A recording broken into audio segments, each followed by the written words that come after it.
Hello, Christopher here, and welcome back to the Patriot Report.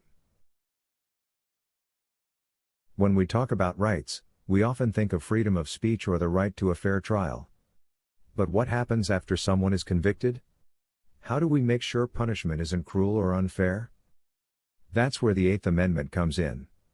It might not be quoted as often as the First or Second Amendments, but it plays a vital role in protecting the dignity of individuals, even those accused or convicted of crimes.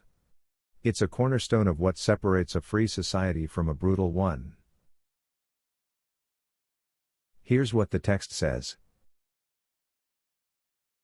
Excessive bail shall not be required, nor excessive fines imposed, nor cruel and unusual punishments inflicted.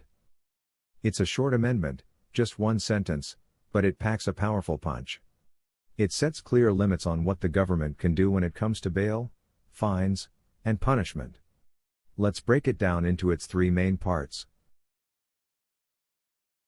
1. Excessive bail shall not be required. Bail is money or property that a person pays to be released from jail while they await trial. The idea is to ensure they return for their court date without keeping them locked up before they've even been found guilty.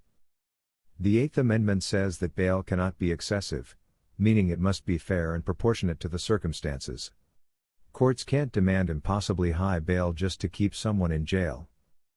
Why this matters in a constitutional republic. Innocent until proven guilty is a core principle. Excessive bail turns the presumption of innocence into punishment before conviction. In a republic, where government power must be restrained, this clause protects individuals from being imprisoned simply because they're poor.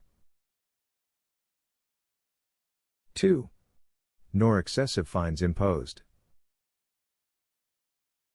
This part prohibits the government from imposing unreasonable or punitive financial penalties. Whether it's a traffic ticket or a penalty in a civil case, fines must be proportionate to the offense.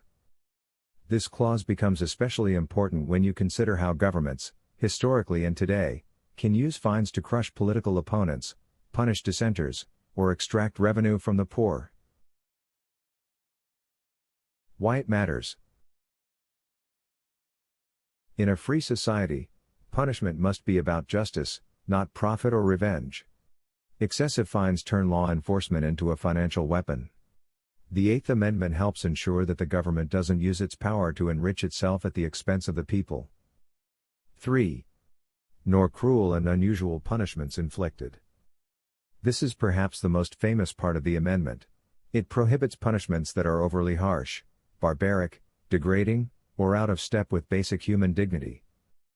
The founders were reacting to the brutal punishments used in Europe: branding, whipping, dismemberment, and public executions.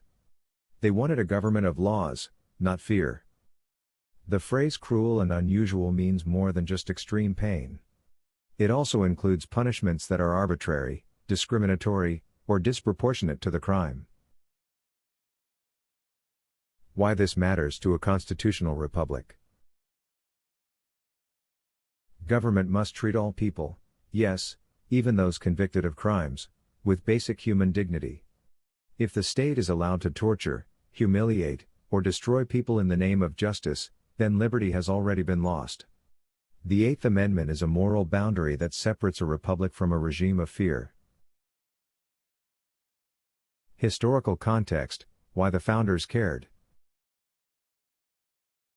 The language of the Eighth Amendment was inspired by the English Bill of Rights of 1689, which sought to restrain the power of monarchs who abused their citizens. By the time the American colonists wrote the Constitution, they had seen how unchecked government power could lead to brutal treatment of prisoners, political opponents, and the poor. The founders wanted to make it clear, the government in this new republic would not have the authority to crush people under the weight of arbitrary punishment. It would be bound by law, reason, and a respect for natural rights. Modern relevance and controversies. The Eighth Amendment is still highly relevant today. Debates over the death penalty, solitary confinement, mandatory minimum sentences, and even police fines and asset forfeiture all raise questions about what qualifies as cruel and unusual or excessive. For example, Is it cruel to execute someone who was a juvenile at the time of their crime? Is solitary confinement for years a form of psychological torture?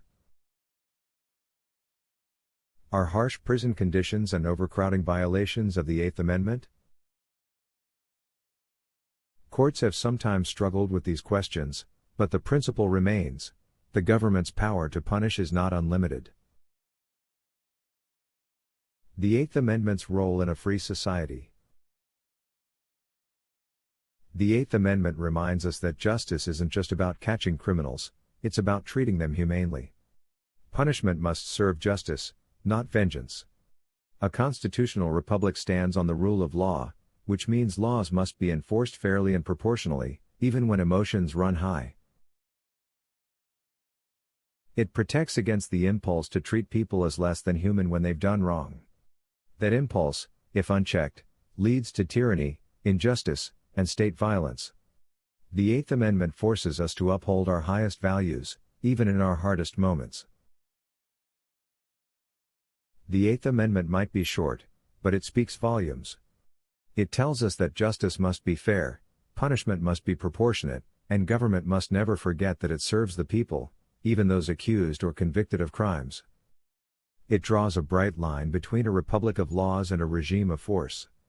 It ensures that the state cannot use its power to crush, humiliate, or exploit its citizens. In the end, the Eighth Amendment is not just about criminals, it's about the kind of society we want to be. A society where dignity, restraint, and justice are not exceptions, but the standard. And that's the mark of a true constitutional republic. Thanks for listening. I'm Christopher, and this has been the Patriot Report. Stay informed, stay free,